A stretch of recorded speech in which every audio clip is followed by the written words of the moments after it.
Assalamualaikum warahmatullahi wabarakatuh. Linabina wa sayyidina wa syafi'ina sayyidina Muhammad sallallahu alaihi wasallam wa alihi wa ashabihi wa azwaji ummahatil mu'minin wa man huququn alaina minal abai wal ummahat minal muslimina wal muslimat biniyati anna allaha yashrahu sudurana wa yashfi mardana wa yu'allifu baina qulubina wa yuslihu dhata bainina wa yatruda syayatina min bainina bijahi sayyidina Muhammad sallallahu alaihi wasallam. Al-Fatihah. Bismillahirrahmanirrahim. Alhamdulillahi rabbil alamin. Ar-Rahmanir Rahim. Maliki yaumiddin. Iyyaka na'budu wa iyyaka nasta'in. Ihdinas siratal mustaqim. Siratal ladzina an'amta 'alaihim ghairil maghdubi 'alaihim waladdallin. Rabbi firli wa liwalidayya wal mu'minina amin. Bismillahirrahmanirrahim. Alhamdulillah wassalatu wassalamu ala sayyidina wa habibina Muhammad Rasulillah wa ala alihi wa sahbihi wa mawalah. Para kiai, para hadirin semuanya, alhamdulillah kita masih diberikan kesempatan mengaji oleh Allah Ta'ala. Mudah-mudahan pengajian kita di sore hari ini adalah merupakan suatu kebaikan yang menjadi sebab kita semakin diberikan pemahaman yang sahih, amal yang saleh dan jannatul fasih. Amin ya rabbal alamin. Bismillahirrahmanirrahim. Nukhlisun nawaya lillahi ta'ala. Mari kita tata niat terlebih dahulu mengaji semata-mata karena Allah Ta'ala. Qala al-muallif ats-tsaminu wal 'ishruna. Hadis yang ke-28. Hadis yang ke-28. An Abi Najihin Al-Irbad ibn Sariyatah. Dari Abi Najih Al-Irbad bin Sariyah radhiyallahu anhu. Al-Irbad bin Sariyah ini termasuk salah satu sahabat Nabi yang soleh, yang sudah merupakan waliullah. Suatu ketika beliau ini sakit, kemudian beliau khawatir jika karena sakit beliau tidak mampu melaksanakan kewajiban-kewajiban yang berlaku baginya. Jadi beliau itu mengadu, tulangku sudah mulai retak, maksudnya sudah mulai lemah, badanku sudah mulai lemah, sudah tidak seperti dulu ketika muda lagi. Nah, ini Al-Irbad bin Sariyah mengatakan dalam bahasa Arab. Kemudian ada seseorang yang menghampirinya, tokoh yang menghampirinya. Jangan mengatakan demikian, tapi berdoalah, Allahumma hassinil amal wa ballighil ajal. Allahumma hassinil amal wa ballighil ajal. Ya Allah, jadikanlah amalku sesuai dengan tuntunanmu, wa ballighil ajal, dan sampaikanlah ajalku dalam keadaan aku sedang berbuat baik. Semacam itu. Jadi Al-Irbad bin Sariyah ini diajari oleh malaikat. Nah, malaikat ini kemudian berlalu begitu saja. Kemudian Irbad bin Sariyah mengatakan, ya Habibi, siapakah engkau, siapakah panjenengan?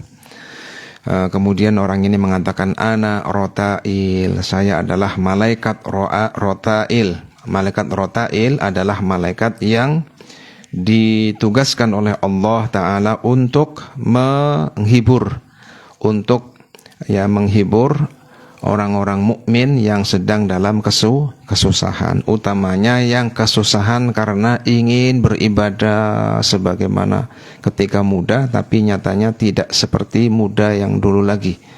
Semacam itu. Jadi rotail itu mengajarkan doa, Allahumma hassinil amal hassinil amal wa ballighil ajal. Ya Allah, jadikanlah amalku sesuai dengan tuntunanmu. Artinya apa? Walaupun sudah sepuh, tapi ibadahnya masih sesuai. Ya, kalau sudah tidak mampu berdiri, maka dengan cara duduk. Nah, itu kan masih menyesuaikan. Terus waballighil ajal. Dan aku memohon agar engkau mematikan aku dalam keadaan yang baik.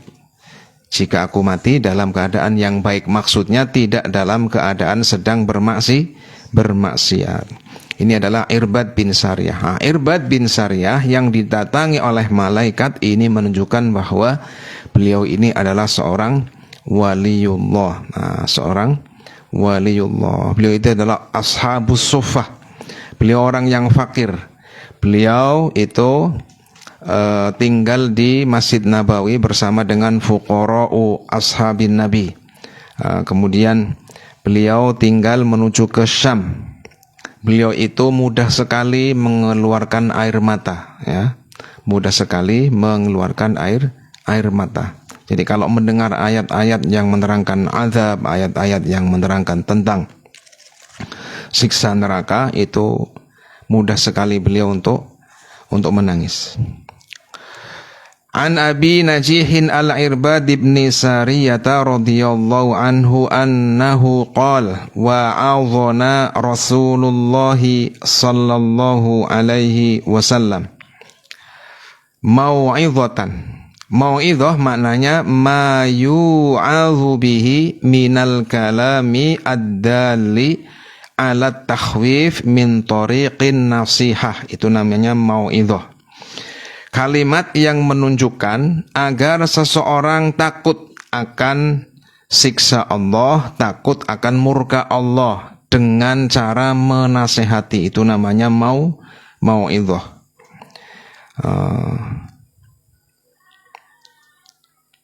Wa'adhana Rasulullah memberikan mau'izah, menyampaikan mau'izah. Ini tepatnya ba'da sholatil subhi, setelah Rasulullah dan para sahabat itu melakukan sholat subuh. Mau'izatan, Rasulullah memberikan mau'izah, menyampaikan mau'izah, yakni apa? Kalimat yang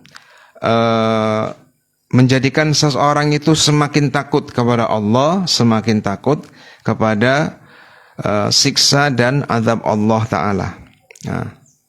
Wajilat minhal qulubu. Mau'izatan, dengan mau'izah. Dalam riwayat yang lain dikatakan mau'izatan balighatan. Dalam riwayat yang lain itu ada tambahan balighatan. Setelah kalimat mau'izah itu ada kalimat balighatan. Yang maknanya apa? Itu sampai menyentuh kepada hati, balighah. Jadi balaghat fit ta'thir fi qulubina. Jadi mau'izah itu betul-betul terasa di hati. Yang menyampaikan siapa, yang disampaikan siapa, kan semacam itu. Wajilat minhal qulubu. Wajilat ay khafat, hadarat al-qulubu. Hati menjadi takut. Dengan mau'izah itu hati menjadi takut. Wa dzarafat minhul uyunuh. Dzarafat ay salat, dan air mata mengalir. Hati menjadi sedih, mata meneteskan air mata. Faqulna ya Rasulullah. Ini kejadian ini diceritakan. Faqulna ya Rasulullah. Jadi ucapan ini itu setelah Rasulullah menyampaikan yang nanti kita akan baca bareng-bareng. Ya Rasulullah. Faqulna, kami berkata para sahabat, ya Rasulullah, wahai utusan Allah, ka'annaha mau'izatu muwaddi'in fa'ausina. Wahai Rasulullah, seakan-akan mau'idhah yang panjenengan sampaikan itu adalah mau'idhahnya orang yang hendak berpisah. Fa'ausina, maka berilah kami wasiat.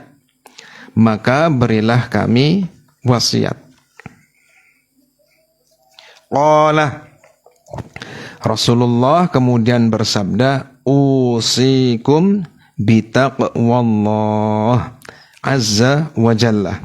Sebaik-baik wasiat adalah wasiat takwa.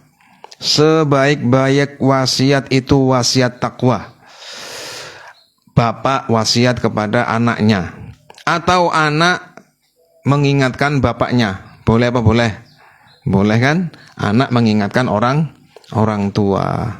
Ya, kenapa tidak boleh? Nah, kemudian kiai berwasiat kepada santrinya mengingatkan kepada gurunya. Enggak apa-apa. Kemudian suami mengingatkan istri mengingatkan suami. Sebaik-baik wasiat itulah adalah wasiat takwa. Maka dimanapun Rasulullah itu kalau dimintai wasiat, maka yang paling utama disebutkan adalah wasiat takwa. Usikum bitaqwallahi azza wajal. Aku berwasiat kepada kalian dengan bertakwa kepada Allah. Apa itu takwa? Adaul wajibat wajtinabul muharramat. Yang namanya takwa itu adalah melakukan seluruh kewajiban dan menjauhi apa yang dilarang. Ini mudah di lisan, tapi prakteknya sangat-sangat sulit. Karena hanya orang-orang yang dirahmati secara khusus yang dapat melakukan ketakwaan. Semoga kita dijadikan orang yang bertakwa oleh Allah Ta'ala. Yang pertama, usikum bitaqwallahi azza wa jalla wassam'i watta'ati. Dan aku berwasiat, kalau tadi hubungannya dengan Allah Ta'ala, sekarang yang namanya takwa itu tidak hanya berhubungan hubungannya seorang hamba dengan Allah Ta'ala, tapi ada kalanya hubungan seorang hamba dengan orang lain. Wassam'i watta'ati, isma'u wa ati'u. Kalian dengarkanlah. Usikum bis-sam'i, aku berwasiat agar kalian itu mendengar, mau mendengarkan. Watta'ati, dan mau untuk mentaati kepada siapa? Liman thabatat imamatuhu, pada orang yang imamatuhu, kepemimpinannya itu sudah sah. Apabila ada seorang pemimpin, apabila ada pemimpin yang sah kepemimpinannya, maka hendaknya kalian mendengarkan apa kata perintah mereka dan mentaati apa kata mereka. Nah ini, jadi Nabi kita itu senantiasa agar yang namanya kepemimpinan itu ada, agar masyarakat itu tentram, harus ada yang namanya pemimpin, ada yang namanya orang yang dipimpin. Yang dipimpin itu harus taat kepada pemimpin. Pemimpin yang sah kepemimpinannya itu wajib didengarkan ucapannya dan wajib untuk ditaati perintahnya selama bukan maksiat. Coba perhatikan. Wa in ta'ammara 'alaikum 'abdun, walaupun sara amiran lakum 'alaikum. Wa in ta'ammara 'alaikum 'abdun, ai wa in sara amiran 'alaikum, walaupun yang menjadi pemimpin, walaupun yang menjadi pemimpin kalian adalah seorang hamba. Maksudnya bagaimana? Di sini ada dua tafsir. Menurut para ulama, ini menunjukkan mubalaghah. Untuk menunjukkan mubalaghah. Betapa yang namanya pemimpin. Dalam redaksi yang lain, abdun habasyun. Walaupun dia adalah seorang hamba dari Habasyah, dari Ethiopia, yang misalkan hidungnya cuma sebelah, mulutnya cuma sebelah, tampak begitu jelek. Nah, ada kalimat seperti itu. Jadi ada kata maj'un di sana, dari riwayat yang lain seperti itu. Ini menunjukkan apa? Seseorang jika sudah menjadi pemimpin, maka fisiknya seperti apapun itu harus ditaati. Maksudnya ini mubalaghah. Untuk mubah. Artinya apa? Pemimpin itu tidak boleh dari kalangan budak. Tapi seandainya, nah ini untuk menunjukkan betapa yang namanya pemimpin itu sangat-sangat wajib untuk ditaati. Satu seperti itu. Kemudian ada tafsir yang kedua. Tafsir hadis yang kedua adalah hamba ini diangkat oleh khalifah. Hamba ini diangkat oleh khalifah. Kalau ada seorang hamba, seorang budak diangkat oleh khalifah, maka para rakyat yang dipimpin di bawah kepemimpinannya itu harus mengikuti kepemimpinan si budak yang diangkat oleh khalifah. Jadi misalkan Sayyiduna Ali menjadi khalifah, nah, beliau mengangkat gubernur di daerah mana, dan gubernur itu adalah seorang budak misalkan. Nah ini walaupun seorang budak, karena yang mengangkat adalah khalifah, maka wajib untuk ditaati. Terus, wa innahu may ya'ish minkum fasayara ikhtilafan katsira. Fi nuskhatin fa innahu. Di sini disebutkan wa innahu. Dalam nuskhah yang lain itu pakainya fa innahu. Kalau fa maka menjadi sabab akan kejadian yang setelahnya. Jika kalian akan menemui hal-hal yang demikian, maka hendaknya demikian. Jadi fa-nya itu fa sababiyah. Wawu wa innahu. Nah, di sini pakainya wawu ya. Wa innahu may ya'ish minkum. Nah, inilah yang dikatakan sebagai nasihat atau mau'idhah sebagaimana orang yang hendak berpisah. Wa innahu may ya'ish minkum fasayara. Kemudian hamzahnya qata' dibaca langsung fasayarah tilafan katsira. Sesungguhnya barang siapa hidup di antara kalian, aku sudah meninggal, kalian masih hidup, aku tidak membersamai kalian lagi. Wa innahu may ya'ish minkum, dan sesungguhnya barang siapa di antara kalian yang hidup, yang aku tidak lagi bersama dengan kalian, fasayarah ikhtilafan katsira. Maka awas, ini adalah dalailun nubuwah, min dalailin nubuwah, di antara tanda-tanda bahwa Sayyiduna Muhammad sallallahu alaihi wasallam benar-benar seorang nabi. Artinya apa? Ada sebagian perkara yang ghaib, perkara yang belum terjadi tapi sudah diberitakan, seakan-akan nabi itu tahu segalanya, padahal enggak, sebagian ya.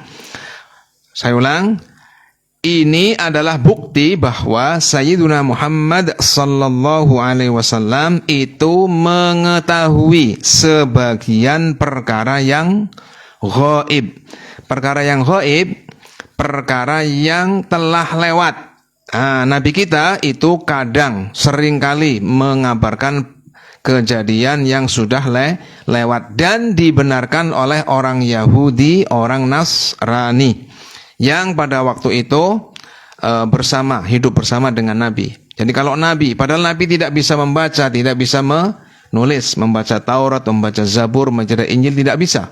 Tapi apa yang disampaikan Nabi, dan beliau tidak pernah bersekolah, Tidak pernah bergaul dengan orang yang bisa membaca, bisa menulis.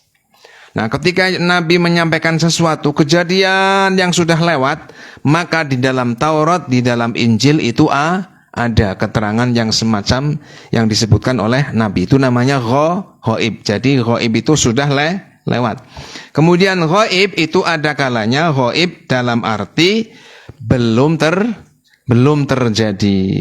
Nah, di antara yang paling mencengangkan waktu itu adalah tentang Romawi yang kalah oleh Persia.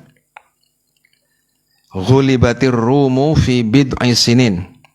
Yang namanya Romawi itu sudah beribu-ribu tahun, itu tidak pernah kalah oleh Persia. Tapi Al-Quran menghabarkan, mewahyukan kepada Nabi bahwa Romawi itu akan dikalahkan oleh orang Persia. Fi bid'i sinin, dalam beberapa tahun. Nah, ternyata memang ya, Romawi itu takluk kepada Persia ketika Sayyiduna Muhammad sallallahu alaihi wasallam itu masih hidup, dan semua orang ini Nabi kalau bukan wahyu ini mustahil.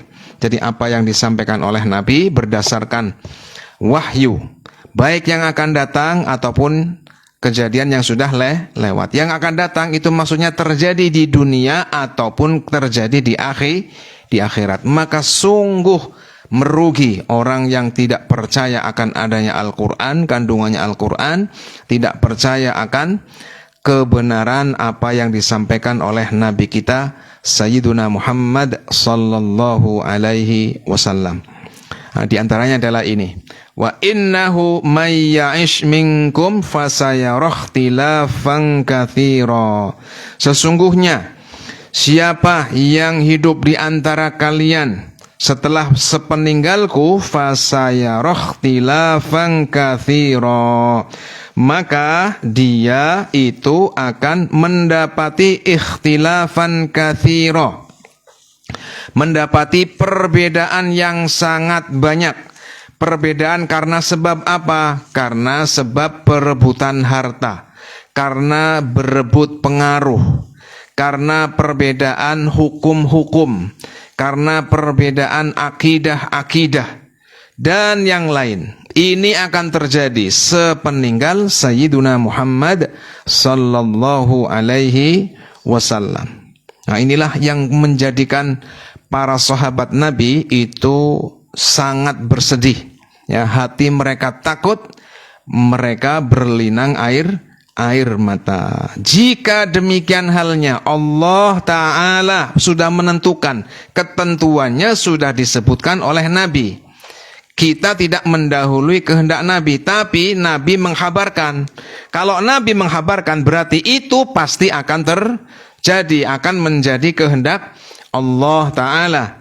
Nah, kalau Nabi menghabarkan yang demikian ini, dan kita sebagai umat Nabiuna Muhammad sallallahu alaihi wasallam, jika terdapat perbedaan yang katsiran, yang sangat banyak, maka apa yang harus kita ikuti? Yang kita ikuti adalah fa'alaikum, ay tamassaku. Fa'alaikum ay tamassaku. Fa'alaikum bisunnati ay tamassaku bisunnati ay bi tariqati ay bi tariqati ay syari'ati al-mustaqimah allati la wijaja fiha. Jika kalian melihat perbedaan yang sangat banyak setelah sepeninggalku nanti, bahkan kita ya, seperti kita ini yang sudah 1400 tahun lebih ditinggalkan oleh Nabi, terdapat banyak perbedaan. Kalau semacam ini, apa yang harus kita jadikan sikap? Fa'alaikum bi sunnati, maka berpegang teguhlah kepada sunnahku. Sunnah di sini maknanya adalah apa? Tariqati, jalanku, jalan yang ditunjukkan oleh Nabi. Di mana Nabi itu pasti berasal dari wahyu. Saya ulang. Alaikum bisunnati, maka hendaknya kalian berpegang teguh dengan jalanku. Jalan yang aku tunjukkan untuk kalian yang berdasarkan wahyu. Nah, semacam itu. Jalan Nabi itu maksudnya jalan yang ditunjukkan oleh Nabi kepada umatnya yang berdasarkan wahyu. Allah yang menciptakan makhluk. Allah lah yang mengerti jalan keselamatannya makhluk yang disampaikan oleh Nabi kita Sayyiduna Muhammad sallallahu alaihi wasallam. Fa'alaikum bisunnati, terus wa sunnatil khulafa'ir rasyidinal mahdiyyin. Kemudian kita juga diperintah oleh Nabi untuk berpegang kepada apa? Sunnatil khulafa'ir rasyidin, yakni jalan, sama thariqah. Di sini sunnah, di sini maknanya adalah thariqah al-khulafa'ir rasyidin. Saya ulang, dan hendaknya kalian berpegang teguh pada jalannya para khalifah, para sahabat-sahabat pilihan yang menjadi pemimpinnya umat Islam, yang ar-rasyidin. Ar-rasyidin maknanya adalah alladzina yahduna ila tariqis shawab. Alladzina yahduna ila tariqis shawab. Mereka yang mampu menunjukkan kepada jalan yang lurus, jalan yang benar, yakni jalannya Nabi kita Sayyiduna Muhammad sallallahu alaihi wasallam. Karena apa? Karena merekalah yang paling mengetahui apa yang menjadi akidahnya Nabi, perbuatannya Nabi, pernyataannya Nabi, ya, ucapannya Nabi, sifatnya Nabi, akhlaknya Nabi, itu yang paling mengetahui adalah para sahabat, dan utamanya adalah siapa? Al-khulafa'ir rasyidin. Ar-rasyidin maknanya alladzina yahduna ila tariqis shawab, ila tariqis shawab, yang mampu menunjukkan pada jalan yang benar, yakni jalan yang ditunjukkan oleh Nabi kita Sayyiduna Muhammad sallallahu alaihi wasallam. Al-Mahdiyyin. Al-Mahdiyyin maknahu alladzina hadahumullah, yang diberi oleh hidayah oleh Allah Ta'ala. Ikutilah tariqah, ikutilah jalan, ikutilah tariqah, ikutilah jalan para khalifah yang mereka adalah ar-rasyidun, mampu menunjukkan, ya, mampu menunjukkan pada jalan yang benar, dan mereka adalah orang-orang yang memang sudah nyata-nyata diberikan hidayah, diberikan petunjuk oleh Allah Ta'ala. Jadi yang pertama adalah patokan utamanya adalah Sayyiduna Muhammad sallallahu alaihi wasallam. Kemudian yang kedua adalah para khulafa'ur rasyidun. Khulafa'ur rasyidun di sini maksudnya adalah 5. Yang pertama Abu Bakar, yang kedua Umar, yang ketiga Utsman, yang keempat Ali, kemudian yang kelima adalah siapa? Hasan bin Ali. Hasan bin Ali, yang memerintah setelah Sayyiduna Ali selama 6 bulan. Selama 6 bulan. Nah, jika dihitung masa kepemimpinannya Abu Bakar As-Siddiq radhiyallahu anhu sampai dengan Hasan bin Ali, kelima al-khulafa'ur rasyidun ini, itu persis lamanya tahun. Nabi bersabda, al-khilafatu min ba'di 30 aman. Ini adalah apa? Min akhbaril ghaib. Ini adalah sesuatu yang dihabarkan oleh Nabi dan belum terjadi. Ini menunjukkan bahwa Nabi kita itu jika mengucapkan sesuatu itu berdasarkan wahyu. Beliau mengatakan al-khilafatu ba'di 30 aman. Thumma ya'ti ba'dahu malikun adud ay zalimun. Kemudian setelah khilafah yang 5 ini, ya kenyataannya 5, yang 30 tahun ini, itu akan datanglah penguasa, raja yang adud. Adud itu senangnya nyokot. Maksudnya zalim. Setelah kelima khalifah ini, datanglah khalifah yang zalim. Maka kita sebagai umat Sayyiduna Muhammad sallallahu alaihi wasallam, pasti kita telah diberitahu oleh para ulama. Siapa sih ahlu sunnah wal jamaah? Nabi mengatakan, ma ana alaihil yaum wa ashabi. Ahlu sunnah wal jamaah adalah akidah yang aku pegang, yang aku pedomani sekarang ini, pada saat Nabi itu masih hidup. Wa ashabi, dan para sahabatnya. Ini menunjukkan apa? Akidahnya Nabi, akidahnya sahabat itu tidak ada yang berbeda. Sahabat Nabi satu pun tidak ada yang akidahnya berbeda dengan akidahnya Nabi Muhammad sallallahu alaihi wasallam. Maka para ulama mengatakan, siapakah ahlu sunnah wal jamaah? Maka jawabannya adalah orang yang mengikuti Nabi dan sahabat dalam usulul i'tiqad. Pasti. Ini adalah definisi ahlu sunnah wal jamaah yang sungguh sangat-sangat sudah didasari dengan dalil-dalil yang kuat. Jadi, kalau ditanya siapakah ahlu sunnah wal jamaah, maka hum alladzina, mereka adalah alladzina tamassaku bi aqidatir rasuli wa ashabihi fi usulil i'tiqad. Mereka adalah yang mengikuti pokok-pokok akidah. Mereka di dalam mengikuti pokok-pokok akidah ini mengikuti Sayyiduna Muhammad dan mengikuti para sahabat. Kenapa? Karena setelah sahabat itu terjadi yang namanya khilaf.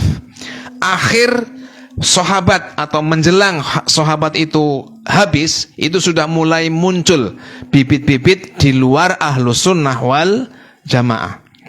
Memang ada di zaman sahabat yang menyembunyikan akidah sesat mereka. Tapi dengan demikian berarti mereka itu bukan sahabat, tapi mereka adalah orang yang munafik. Maka takrif yang di antara yang dijadikan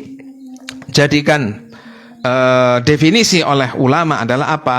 Mereka ahlussunnah wal jamaah adalah mereka yang mengikuti Nabi kita Sayyiduna Muhammad dan para sahabatnya dalam pokok akidah. Kenapa ada pokok akidah? Karena sahabat pun itu terjadi perbedaan dalam akidah, tapi yang bersifat cabang, tidak bersifat pokok atau yang paling mendasar. Contoh tentang ketika Sayyiduna Muhammad sallallahu alaihi wasallam Mi'raj, apakah Nabi melihat Allah? Apakah tidak? Ini terjadi perbedaan pendapat antara sahabat. Awas. Tapi mereka sepakat Allah itu ada, Allah itu tidak disifati dengan tempat. Allah tidak menuju, saya ulang, Nabi kita tidak menuju ke tempat di mana Allah berada, karena Allah tidak bertempat. Lah, Allah itu mereka yakini, oleh para sahabat diyakini sebagai zat yang tidak mempunyai makhluk, tidak menyerupai makhluknya. Tapi mereka terjadi perbedaan pendapat seperti Ibnu Abbas dan Sayyidatuna Aisyah. Terjadi perbedaan pendapat. Apakah Nabi melihat Allah atau tidak? Ini terjadi perbedaan. Tapi mereka sepakat, awas, sahabat itu tidak mengalami perbedaan pendapat dalam akidah dalam hal yang pokok, dalam hal yang paling mendasar seperti tadi Allah Ta'ala laisa kamitslihi syai'. Allah Ta'ala tidak menyerupai apapun dari makhluknya. Sepakat. Tidak ada yang namanya sahabat tidak berkeyakinan seperti ini, enggak ada. Semuanya sepakat terus. Nah, inilah. Jadi kalau kita, sedangkan dalam urusan fikih mereka itu terjadi banyak perbedaan antara Sayyiduna Ali dengan Abu Bakar, antara Umar dengan Sayyiduna Ali dan sebagainya. Maka sehingga kemudian menurunkan ada madhab Syafi'i, ada madhab berbagai macam madhab, ada 4 yang sampai sekarang bertahan. Tapi dalam akidah itu hanya satu, yakni apa? Ahlus sunnah wal jamaah, yakni Asy'ariyah dan Maturidiyah. Mereka itu sepakat dalam hal-hal yang pokok dalam urusan akidah, sebagaimana sahabat juga sepakat dalam hal-hal yang pokok dalam urusan akidah. Sahabat sepakat dalam urusan yang pokok, berbeda pendapat dalam urusan yang cabang. Dalam fikih juga terjadi perbedaan. Demikian juga Imam Asy-Syafi'i, Imam Malik, Imam Abu Hanifah, Imam Ahmad bin Hambal atau yang dikenal dengan Imam Hambali. Itu dalam akidah itu tidak terjadi perbedaan yang bersifat pokok dalam akidah. Sama saja. Jadi yang namanya akidah itu tidak mengalami perubahan dari zaman Nabiuna Adam alaihi salam. La naskha fil akidah. Tidak ada yang namanya nasakh dan mansuh dalam urusan akidah. Nah, maka kalau kita diwasiati oleh Nabi, fa'alaikum bisunnati wa sunnatil khulafa'ir rasyidin al-mahdiyyin, hendaknya kalian berpegang teguh terhadap thariqahku, yakni apa? Akidahku, kemudian ahkam, hukum-hukum yang aku tentukan. Jadi kalau kita ingin selamat ketika melihat berbagai aliran ini ngaku ini, aliran ini ngaku benar, aliran ini ngaku paling sahih pendapatnya. Coba jenengan kita sebagai orang yang berakal, sebagai orang yang dikaruniai akal oleh Allah Subhanahu wa taala, hendaknya kita mengukur apa yang selama ini kita yakini sebagai penguat dalilnya apa saja, firman Allahnya seperti apa, ucapan nabinya seperti apa, kemudian makolahnya ulama seperti apa, semacam itu Jadi misalkan kita meyakini bahwa Allah tidak menyerupai segala sesuatu. Ayat Qur'annya apa? Laisa kamitslihi syai'. Terus dalil ucapan ulamanya apa? Mahma tasawwarta bibalika fallahu bi khilafi dzalik. Ucapan nabinya apa? Sabda nabinya apa? La fikrata fir rabbi. Ayat Qur'annya laisa kamitslihi syai'. Dawuh nabinya apa? La fikrata fir rabbi. Ucapan ulamanya apa? Mahma tasawwarta bibalika fallahu la yushbihu dzalik, atau bi khilafi dzalik. Jadi semacam itu.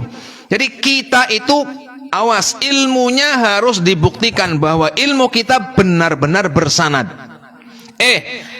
Kita meyakini Allah mukhalafatul lil hawadisi. Sanadnya mana?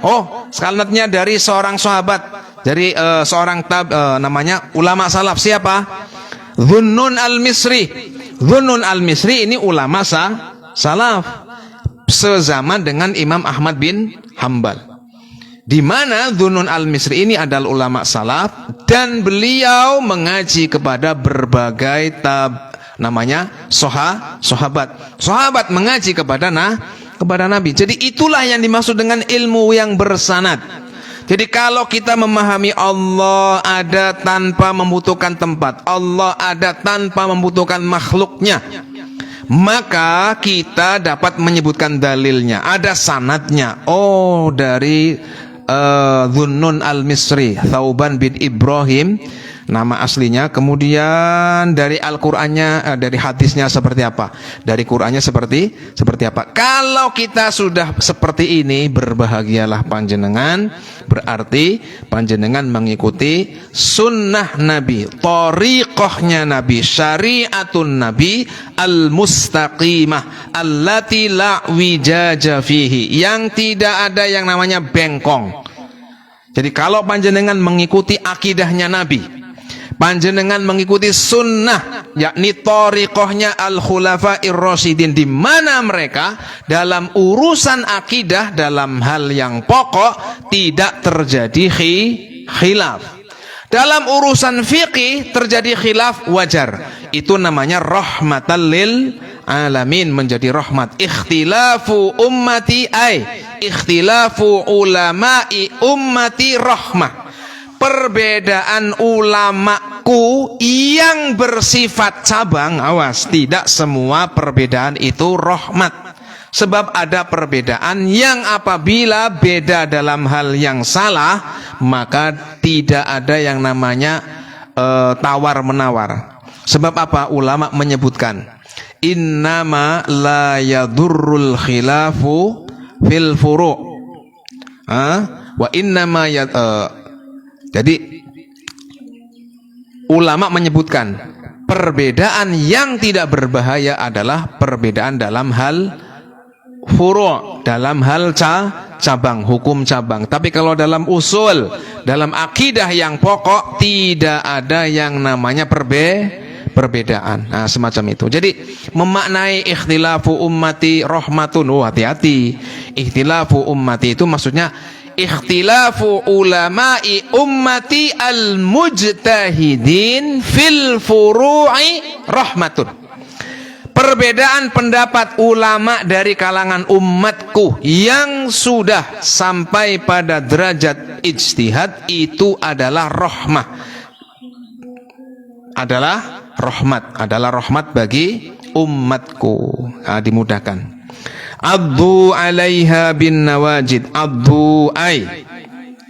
Addu tamassaku 'alaiha bin nawajid. Tamassukan asyaddat tamassuk. Jadi peganglah erat-erat atau jangan sampai goyah. Kalian harus senantiasa menetapi sunnah Nabi, yakni akidah yang pokok yang diajarkan oleh Nabi, kemudian yang menjadi thariqahnya para khulafa'ur rasyidun, utamanya dalam hal itu. Kalau dalam hal yang fikih itu wajar apabila terjadi yang namanya perbedaan pendapat. Wa iyyakum ay ibta'idu kullal bu'di.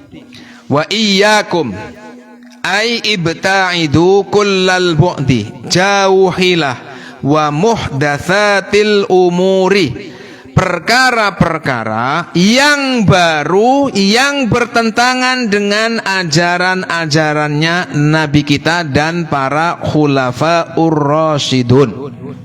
Jauhi yang bertentangan. Ada hal yang baru bertentangan apa tidak? Contoh, ulama kita, contoh nih, hal yang baru di mazhab Ahlus Sunnah wal Jamaah mengatakan bahwa Allah mempunyai sifat yang wajib kita ketahui, itu jumlahnya 20. Zaman sahabat ada enggak yang menghitung sifat wajib yang wajib kita ketahui ada 20? Tidak ada. Tapi kalau dicari Qur'annya, kalau dalilnya ditelusuri, dan kita itu enggak harus menelusuri, tinggal mengikuti imam-imam kita itu saja. Oh, ternyata iya betul.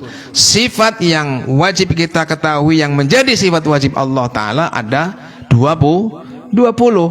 Nah gitu loh. Nah ini berarti apa? Bukan baru dalam arti dulu tidak diajarkan oleh Nabi, dulu tidak diajarkan oleh ulama salaf. Ini baru, tapi awas, penyebutan sifat yang wajib kita ketahui yang menjadi sifat wajibnya Allah itu 20. Itu pada saat sekarang. Tapi dulu sudah ada prinsipnya dalam Al-Qur'an dan hadis Nabi semacam itu. Awas. Tapi kalau pembagian tauhid menjadi 3, ada tauhid uluhiyah, tauhid rububiyah, tauhid al-asma was sifat. Ini adalah baru dan sama sekali tidak diajarkan oleh Nabi kita Sayyiduna Muhammad sallallahu alaihi wasallam. Buktinya apa? Nabi ketika mentalkin, nanti ditunjukkan oleh Nabi, kalian akan ditanya oleh malaikat, man rabbuka, bukan man ilahuka. Rububiyah adalah ilahiyah, ilahiyah adalah rububiyah. Jangan dipisah-pisah sebagaimana kaum Wahabi, sebagaimana yang disebutkan pertama kali oleh Ibnu Taimiyah. Wal-a'yadu billah. Kita itu menurut orang mereka yang ekstrim, kita itu katanya karena bertawassul, karena berziarah, karena beristighosah dan sebagainya, menurut mereka kita itu belum bertauhid ilahiyah menurut mereka. Iya, tapi caranya wong Wahabi, kita itu katanya musyrik. Karena apa? Masih berziarah, masih tawassul. Katanya mereka beriman tapi syirik. Syiriknya itu melebihi orang-orang jahiliyah. Kata mereka, inilah pembagian tauhid menjadi 3 yang dimiliki oleh orang Wahabiyah, yakni tauhid uluhiyah, rububiyah, asma wa sifat, yang zaman dulu, zaman Nabi itu tidak ada. Sebab apa?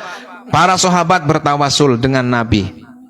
Artinya apa? Itu bukan ajaran baru. Kenapa kemudian orang yang tawasul dikatakan belum bertauhid uluhiyah tapi sudah bertauhid rububiyah? Sehingga mereka mengatakan kita musyrik. Itu sama saja dengan mengatakan para sahabat banyak yang musyrik dan Rasul mengajarkan kesyirikan. Masya Allah. Jadi belajar akidah, belajar agama itu hendaknya melalui hadis, melalui ucapannya ulama, ya, semacam ini. Wa iyyakum wa muhdatsatil umur fa inna kulla bid'atin dhalalah.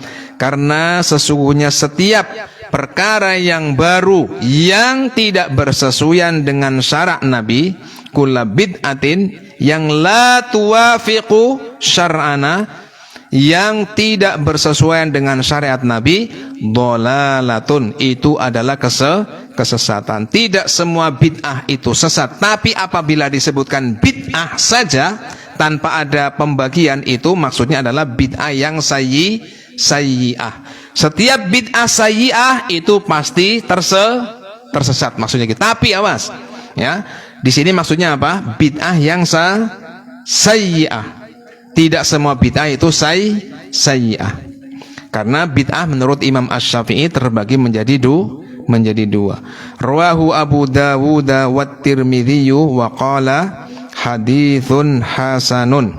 Abu Dawud bernama asli Sulaiman bin As'ath.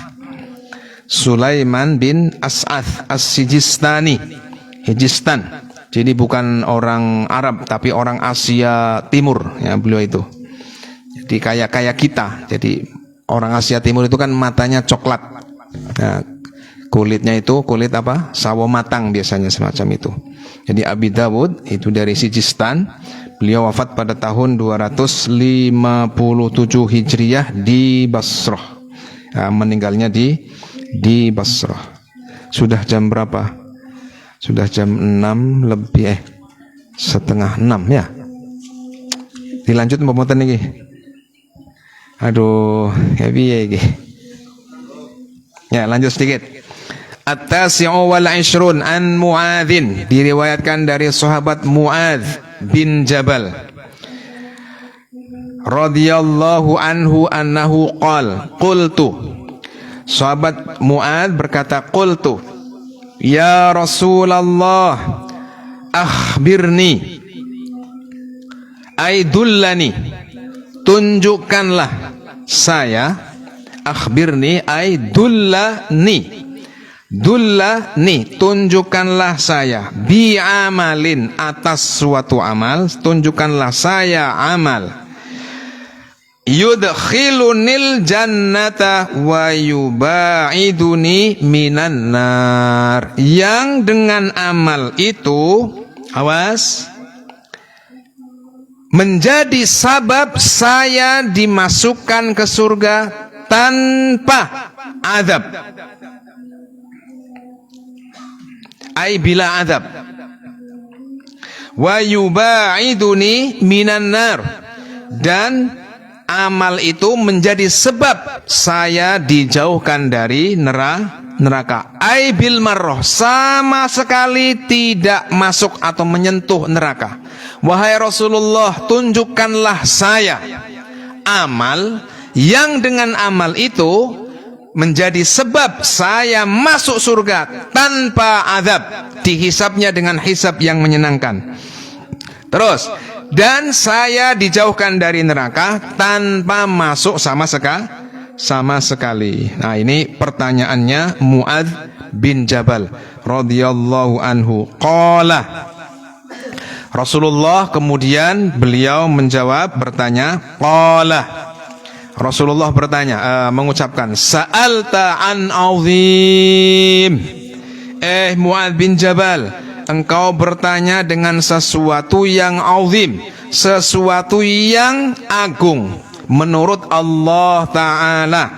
Ya.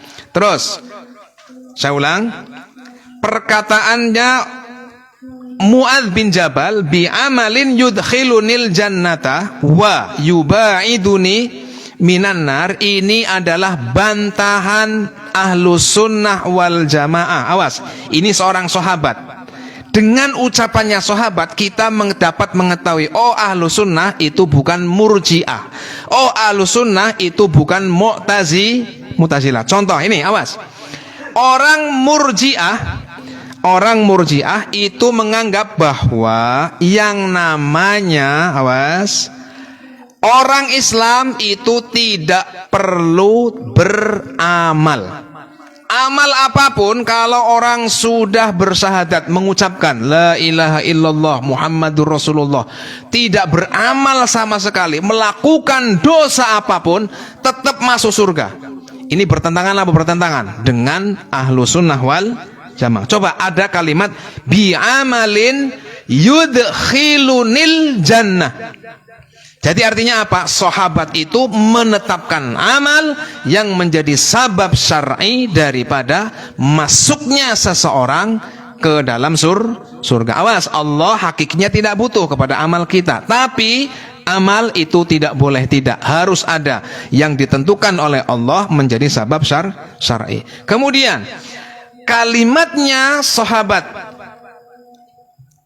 Mu'adz bin Jabal ini juga bantahan terhadap kaum Mu'tazilah yang mengatakan bahwa Allah wajib memasukkan seseorang ke dalam surga apabila berbuat baik. Sebab di sini kalimatnya bi'amalin yudkhilunil jannata wa yubaiduni minan nar. Qala laqad sa'alta an azim. Kita lanjutkan insyaallah di sore yang akan datang, sore besok sore insyaallah. Ini kalau dilanjutkan kayaknya nggak cukup. Biar panjenengan penasaran ya. Ya, mudah-mudahan kita senantiasa diberikan kekuatan oleh Allah Ta'ala, kesemangatan, keikhlasan, bertambahnya pemahaman yang benar dan bertambahnya kemantapan akan keyakinan ajarannya Ahlus Sunnah wal Jamaah, baik akidah ataupun hukum-hukum. Itu kita semakin mantap, semakin paham, semakin banyak mengamalkan dan semakin ikhlas di dalam mengamalkan. Bijahi Sayyidina Muhammad sallallahu alaihi wasallam. Sekian, wallahu yuthabbituna lima yuhibbuhu wa yardah minal qawli wal amali wan niyyah. Wassalamualaikum warahmatullahi wabarakatuh.